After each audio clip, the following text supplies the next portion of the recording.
Dès son introduction, Kosei est présenté non pas comme un musicien qui joue, mais comme un exécutant appliqué, froid et mécanique, réduit à une simple retranscription. Il n'a jamais connu la musique comme un jeu ou un plaisir. Dès l'enfance, il en a été privé par une éducation rigide et traumatisante. Comme le dit la série, il a toujours été esclave de la partition, à un tel point qu'on le surnomme le métronome humain.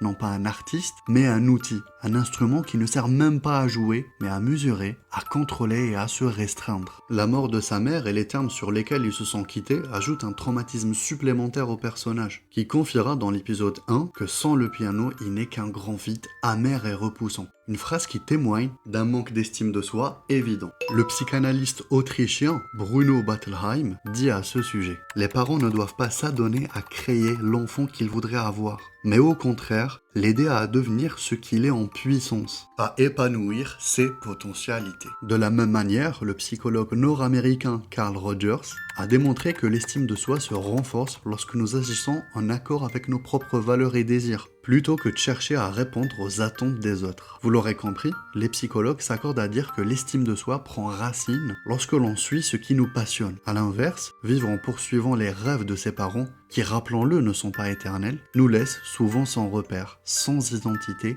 et vide de toute estime de soi. Surtout, une fois qu'ils ne sont plus là pour donner un sens à ce chemin emprunté initialement pour eux. C'est précisément ce que vit le personnage de Kosei Arima.